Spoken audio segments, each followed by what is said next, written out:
Hello, everybody. How are you all today morning? Good morning. Today we will talk about the seventh and final chakra in the spinal cord of a living entity and the divine birth in that chakra. This seventh chakra is known as Sahasrara chakra. This Sahasrara chakra is situated in the center of 1,000-petaled ethereal lotus in the cranium of the skull of the living entity's body.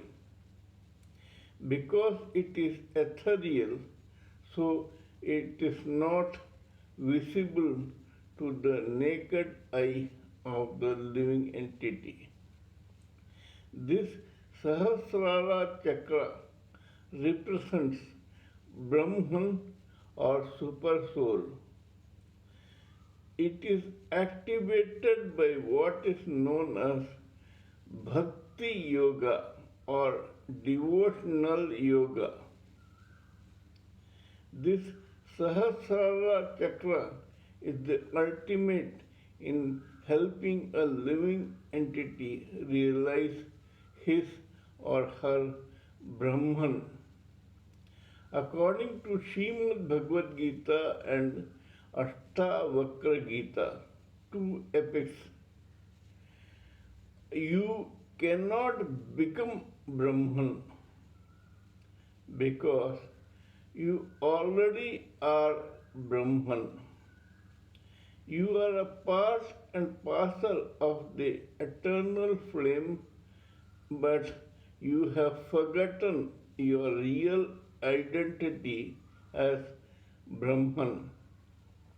You became a spark from the eternal flame, came out, tried to lord it over the inferior material energy, and got caught into the various layers of the body-mind complex. That is the reason for your struggle in this material world. Once you came here and found that there was no enjoyment but there is only suffering, you wanted to go back and join the eternal flame and Brahman. But unfortunately, you forgot that you are already divine, you are already a part of the Supreme Soul, and you were born Brahman. You actually began identifying yourself with the mind-body complex. This identification is known as false ego. Your journey towards Supreme Soul and Brahman begins when you stopped utilizing or identifying yourself with the false ego of the body-mind complex and started realizing that you were the same soul that came as a spark from the eternal flame and then tried to lord it over the material nature. Sahasrara chakra gives the living entity an introduction to the fact that we are all one and there is a cosmic oneness which is called Vasudeva. Everything is Vasudeva, the eternal flame, the sparks, and the material inferior energy. Lord Krishna has already declared in the Srimad Bhagavad Gita that he has two forms of energy, The superior one is called the soul, and the inferior one is called Prakriti or this material world. Though it is the inferior energy of the super soul, yet the God or Supreme Soul does not give the right to the superior energy, that is the soul, to lord it over the material energy without God's permission. That is the reason why there is a shloka in Srimad Bhagavad Gita. Karmanye vadikaraste ma phaleshu kadachana ma karma phalheturbhur mate sangotsava karmani. That means that God orders every individual soul to do his or her duty as efficiently as possible and to leave the result or the actual fruits for his or her labor to God. Because as the Sahasrara chakra says, there is a cosmic oneness and everything is Vasudeva. Hence, the result for any activity done by any soul results on several factors which only Vasudeva knows. For example, you may do a work or you may take an effort, but someone else will benefit and you will wonder why. The reason is that person has probably already deserved the fruits of the labor that you are doing today, because that person's karma or destiny destined so, and yours has made you do this effort so that you may enjoy the fruits of your labor sometime later or in some other way, someday or some birth later.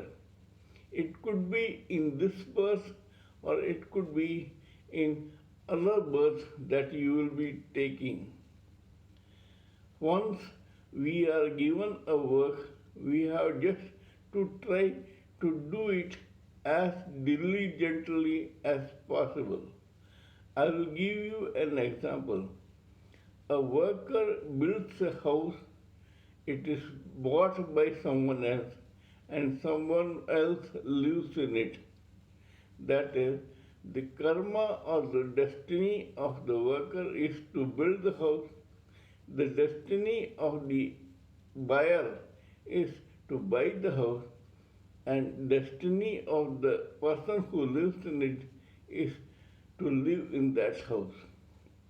Similarly, many a time, many employees of a factory are working together for a pittance of a salary, but ultimately the dividend and the profit goes to the company and its shareholders. This shows that those people's destiny made them enjoy the fruits of the labor of the employees.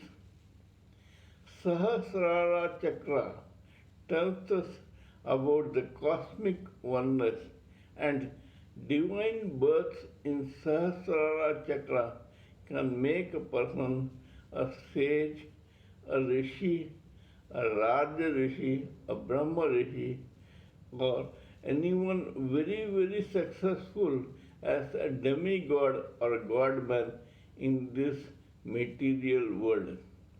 We all should try to devote ourselves to God and attain the nirvikalpa samadhi, that is, talking about or thinking about God all the time, so that slowly but steadily we reach divine birth in the Sahasrara chakra And thus, after realizing ourselves, our deliverance and liberation, we may start recognizing our identity as a part and parcel of the eternal flame and Brahman and join God for good. Kindly let me know what you think of my talk on divine births in Sahasrara chakra. If you feel that my talk makes some sense, kindly subscribe to my channel and press the bell icon so that I may keep informing you about my other videos. Please pardon me for my mistakes and errors in my appearance, my diction, my spelling, my grammar, etc. Because when I am talking to you about spiritual and material matters, I may not concentrate on these frivolous items. That is all for the present. Till we meet in my next video, it is good day from TSV Raghavan.